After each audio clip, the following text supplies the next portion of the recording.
Welcome back, everybody. I am excited for Rock Talk episode number 28. First time having a softball player in season on the podcast, and that is Liz Mois. Liz, how are you feeling on this Wednesday morning? Coming off a fantastic weekend for you. Just tell me how you're feeling. I'm feeling really good. It makes me extremely excited about what's going to happen in the season. But personally today I'm feeling a little tired. But other than that, no, I'm feeling good. I'm feeling solid. Ready to go ahead this week and play some more games. Yeah, I mean, on the schedule, just going forward, as of right now, things may change with the weather, inclement weather here in Illinois. But tomorrow you're supposed to have a doubleheader against Wheaton. And then going forward from that, CU Dub on the road. I believe you've got games. Do you have games on Monday next week? You have, I think it's six or eight games in the span of 4 or 5 days just coming up here in the next week. It's wild. It's kind of like Florida. Just tell me a little bit about how that was in Florida, playing so many games in such a short period of time. I love it. It is probably my favorite thing. Yes, you hurt after a while. I couldn't imagine being a pitcher. I'm glad I'm not a pitcher in that situation. But no, I love it. I love going game because you don't really get time to think about your mistakes the next day in practice. So it helps you and you can adjust the next day, and it's really helpful. It's always been my favorite thing as an athlete, is just going boom, boom, boom, boom. And I don't know, I think it's also a good reflection of how your team is and how they build each other up within those days. So yeah, and softball's a nice sport in that way because there's other sports where you just can't go the next day. Like football, you play on Saturday or Sunday, depending on what level you're playing at. But you play on that day, and then you have to wait a week. Think about everything that you did wrong. Think about all the mistakes. Think about trying to fix it for that next week. Softball, no, just like you said, I mean, you guys had a couple rough games there in Florida, but you were able to turn it right around next day, even the next game that day. You get a doubleheader. You don't play well in the first game. You play great in the second game. That's just how it is. It's great for having a short memory, really, and just fixing things off the bat. You were great down in Florida. You were almost region the week before. There was a lot of great performances just from softball and baseball down there. But, man, Alverno on Sunday, just an overall, you guys swept. Probably not the way that Coach Bartz wanted to do it. Probably not the cleanest. But you win 10-5 game one, and then you win 24-16 in game two. And I was checking the box score during the game, and I'm like, I didn't go to the football schedule, did I? I'm not looking at football live stats. 24-16. Just tell me what in the world happened in game two. So essentially it was a home run derby on both sides. We had, obviously, it happens. It obviously happens, but looking back at it, we did have some errors here and there, and that, I mean, it happens, but we had to battle back, and by doing that, we hit. We finally got around to hitting. Obviously, the score was 24, and obviously they got around to hitting too.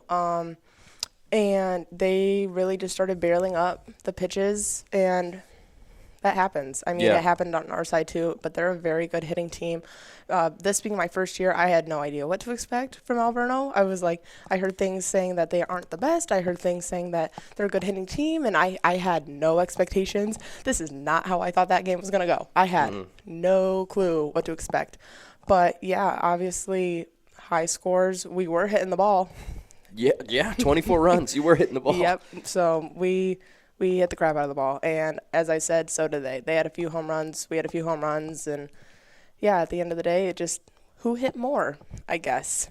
which ended up being you guys. I don't know if you're familiar with Bill Parcells and Hall of Fame football head coach in the NFL, but his old adage was, you are what your record says you are. Alverno's 0-16, but they did not look like an 0-16 team. They were, just like you said, they were hitting the cover off the ball in that game. They had a girl hit 2 home runs, but you hit 3. You hit 3 home runs, broke a school record. You had 6 RBIs in that game, which somehow didn't break the record. There's somebody who had 7 in a game in Rockford history. You were 5 for 7, 5 hits in a game, ties the school record, ties a NAC record. I mean, is that the best game of your career? Have you ever had a game just throughout your history of playing softball, have you ever had a better game than that? I would say that's most likely, off the top of my head, the best, I guess, home run performance I've ever had. I've hit 2 in a game before, like 3 or 1 in one game before, and then the second game rolling up with 2. But no, that was definitely, I was even shocked. Yeah. Like, it's not every day that you hit 1 home run in the first game and then 3 in the second game. And then even I was looking at Bart's like, what is going on? This is crazy. Yeah.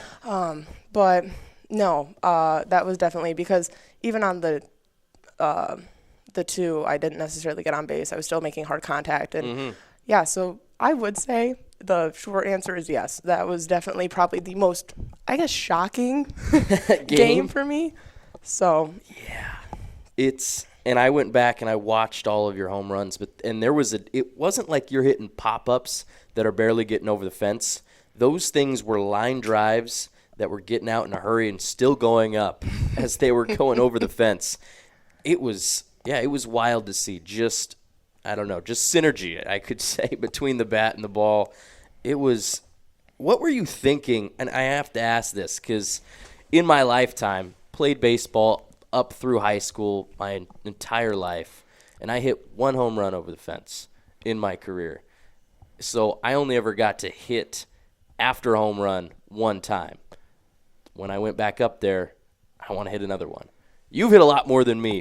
What's going through your mind after you hit a home run when you're going back into the batter's box? So my mindset has definitely had to change because my first year of college, I had a really good hitting home run performance. And so it became a noticeable pattern that, let's say I was on the track for 4 for 4.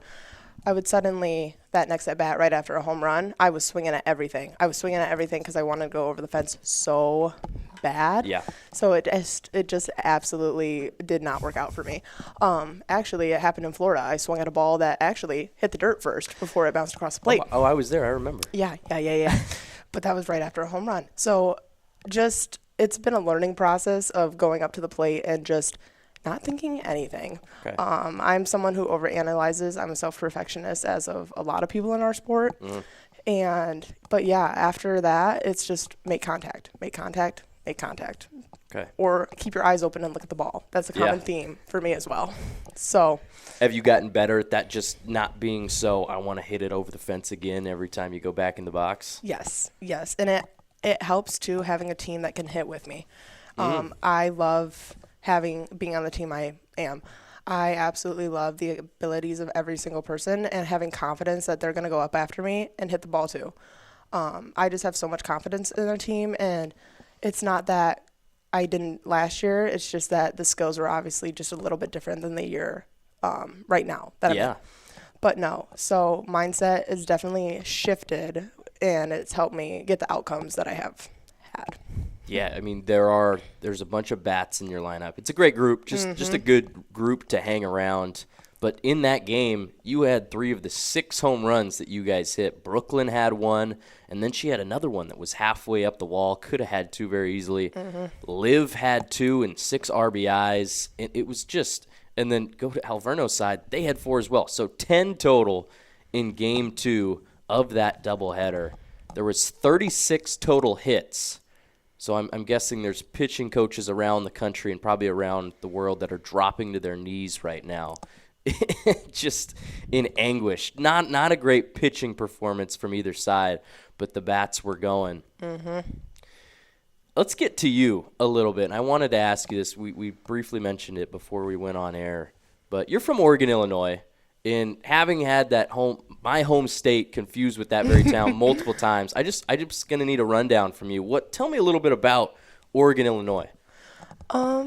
There's not a lot to say. Like, it's just it's just a small little hometown. Like whatever you think of a little Hallmark movie hometown, that's pretty much Oregon, Illinois.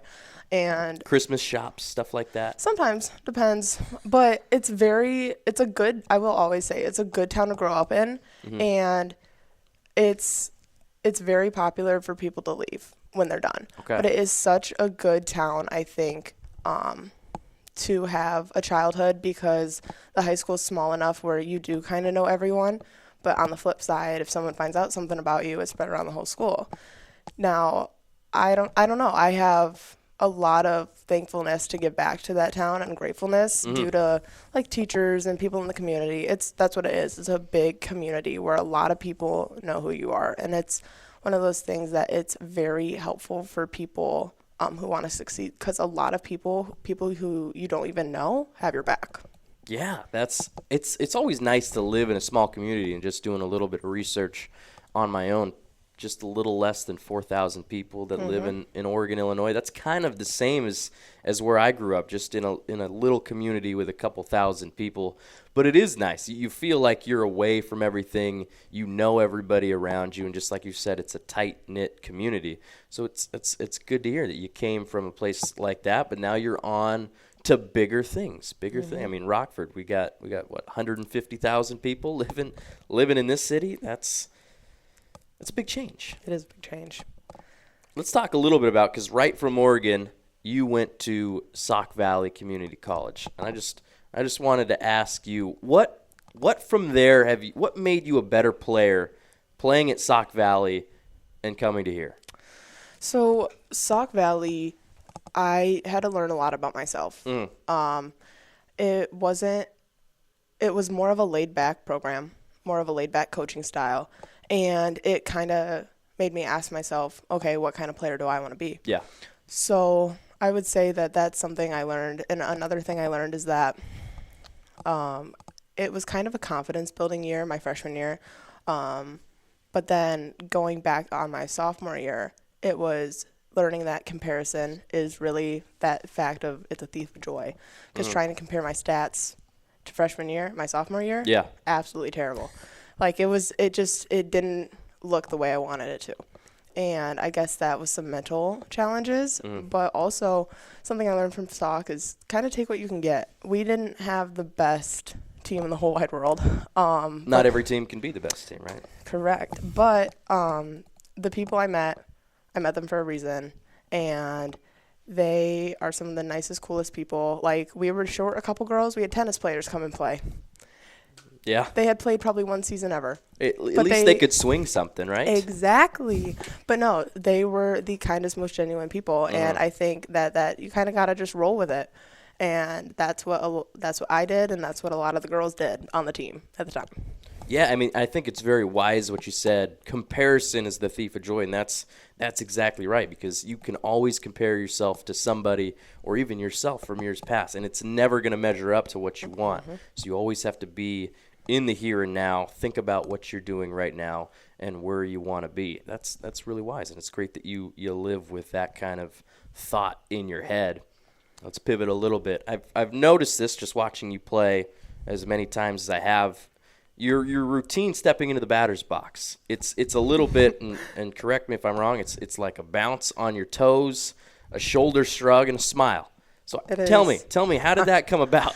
So that routine, if anyone has watched 16 Candles, the movie, okay, there is a guy named Farmer Ted who dances. He dances to impress people. He dances to get his jitters out. And so as a joke in high school, I used to be so like, I just need to get a hit. I need to get a hit. I'd be so in my head. And then it goes back to my mom yelling out one day, relax, Farmer Ted. And I literally turned around in the middle of this game and was like, what did you just say? And it just started from there. And then before pretty much every single at bat, I do a little bounce, kind of dance, little shake thing. And I step in, a little bat point, and I'm ready to go. But it's just a joke. So my mom will yell, like, see it, Ted, or like, call me Ted. And it's just one of those things that it's like, okay, like, you just kind of got to roll with it. But that's kind of where that comes from. And that's been my thing for probably 5-6 years. Okay, so it goes back into high school. Yeah, Farmer Ted, played by Anthony Michael Hall in 16 Candles. That's a niche reference, and you've built your batting routine out of that. That's a funny story to hear. So that takes you all the way back into high school. Let's talk a little bit about just your athletic experience at Oregon High School. You played a bunch of different sports. I did. Basketball, volleyball, and you were a diver as well? I was a diver. So tell me, I don't think I've ever met somebody who dove in high school. Tell me a little bit about diving. What is that like? So it was a pretty minimal experience, but it was COVID year, and volleyball got moved to the winter, and fall sports had to be no contact. And one of the ones was diving. And I was like, you know what? Let's just try it, because I'd been in swimming for a long, long time, like when I was little, because my family owns a cabin on a lake, and they're like, I just want to make sure you don't drown. And obviously that's pretty important. So I would like diving off boats and just different things. I was like, I'll give this a try. This sounds great. So that's pretty much how that came about. I wasn't absolutely the best because I had a fear of actually like flipping, and that's kind of the most I could do. So, but it was an experience. As I said, it wasn't the best, but it was worth trying. What are the competitions like? Is it just a bunch of you in a line just waiting to go up to the diving board and then do your thing? And then how many attempts do you get usually? So it depends on how many. If I remember right, this was a long time ago. Look, I'm sounding like I'm old. No, you are waiting in line on like a certain dive. Let's say you're performing a certain dive, and then you get in the line, and then you go perform it. If I'm remembering correctly, I might not be, but then they like tell you what you get, and then you go. I believe you get 2 attempts a dive. As I said, this was a while ago. It was you said COVID, so 5-6 years ago. Yeah. But no, it was honestly because it wasn't my main thing ever. I took it very lightly. Yeah, you had fun with it. Yes, and it was very fun until I tried to come out of a double front and completely face planted, knocking the wind out of myself, and literally think I was drowning. So that's how that ended. Weren't doing it again after that. How high up is the diving board? Well, this was a springboard, so it was pretty much the normal one as like a normal diving board, but you can adjust the spring to see how high you go up. Yeah, it was. So you must no fear of heights or anything like that. Not really. You're good bouncing up as high as you can off that springboard. Okay. Yep. That's interesting. You learned something new. I was really curious when I saw that you were a diver in high school. That's funny.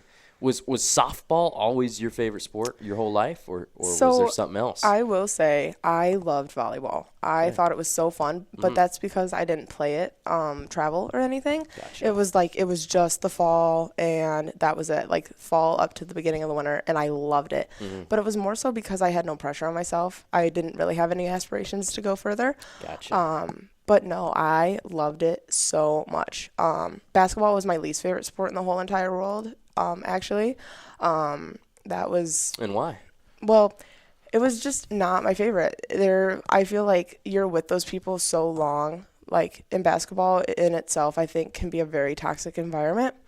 And it's just, I don't know, it's very time consuming. It's the longest sports season ever, from, let's say, the end of October all the way up until almost the end of February. Yeah. For at least high school. I know March Madness is going on, but no, it's just a long season, and it's like the calm. Well, it's like the madness before the calm, I guess, for me, because softball was that next season. So I do it to stay in shape and play, and then I ended up sharing my ACL.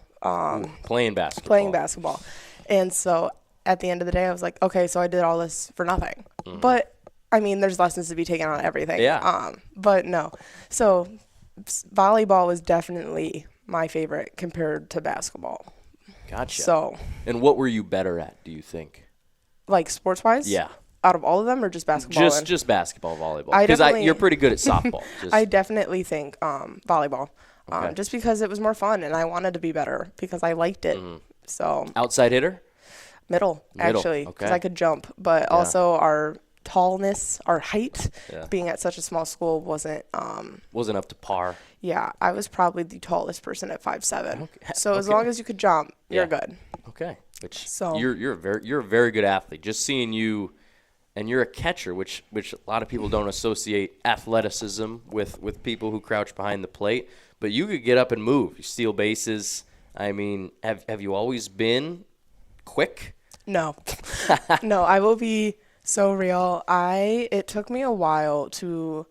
People don't talk about it, but learning how to run is very important. Yeah. Because the actual mechanics. Because if you don't learn that, then you're looking like a newborn baby deer just at all times. But No, so it got about to my, I want to say, junior year of high school, and then I started picking up speed a little bit. And then my speed kind of died down at Sauk Valley because we didn't do much like working out or conditioning. Yeah, and strength and agility that training. stuff. So I actually started doing. I compete in DECA Fit and DECA competitions, which people who don't know, they're like Spartan race competitions.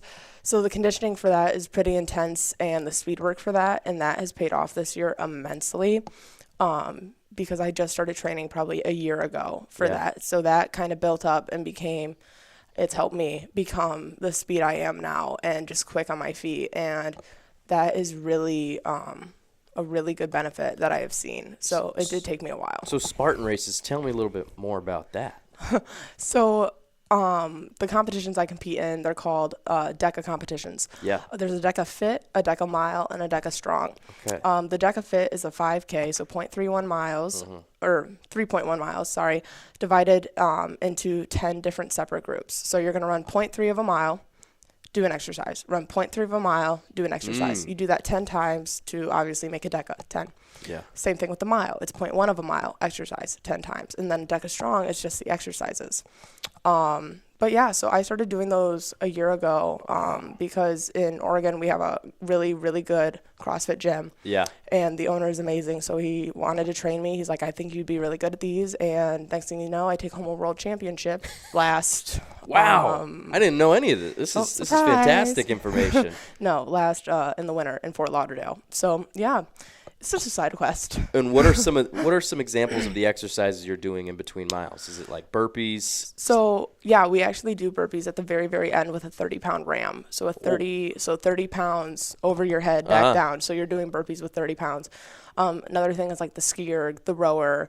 I'm trying to think. Reverse lunges, box step overs, but everything's quick. Everything has to be in sync. So you're getting off that run. It's pretty much like the elites run at probably a 6-minute pace, even less, like a 5-minute. Wow. So I haven't made it there yet, but that takes time. It takes a lot of time considering before a year ago, I had never run more than a mile. My goodness. Yeah. This is a quick turnaround just from nothing to now I'm doing DECA miles. That's and a world championship. That's super impressive. And again, you learn something new. I had no idea. But it makes sense. You're a phenomenal athlete. And it's obviously helped you just being an athlete on the softball field. I want to ask you one more question before I let you go. We've been going strong for 20 minutes now. Just tell me a little bit about what it's like playing under Coach Bartz. What's your relationship with her? So I love it. I absolutely love her.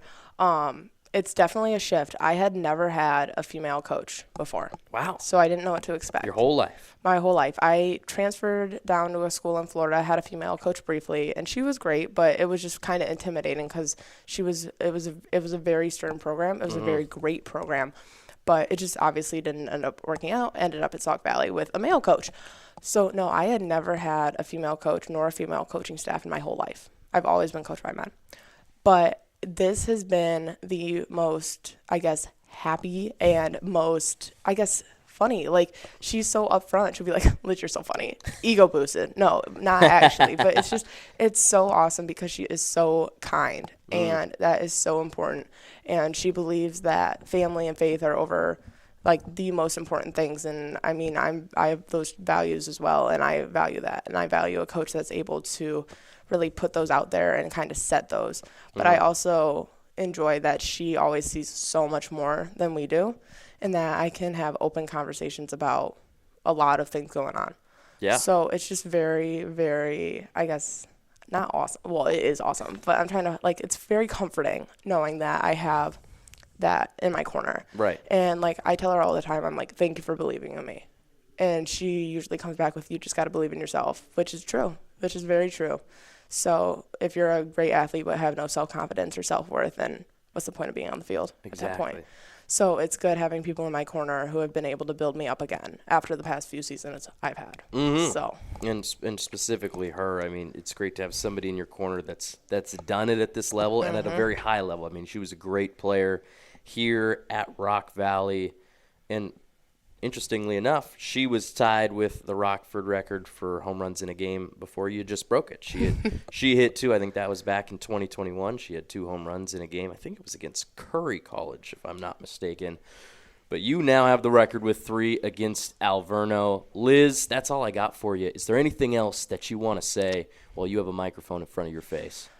Well, I do love talking. But no, not today. Not today. Well, Liz, thank you. It was a great talk. I appreciate you coming on. And actually, right before I let you go, I'll break this news to you. You were the NAC Position Player of the Week this week. Oh, that's cool. So I think we just hit 10 a.m. I think that might have dropped right now, but I'll be the first one to break that news to you. Congratulations. Oh, well, thanks. Yes, NAC Position Player of the Week. Liz Mois, that's going to do it for Rock Talk episode number 28. Cole Weber, your host, signing off here on this Wednesday morning.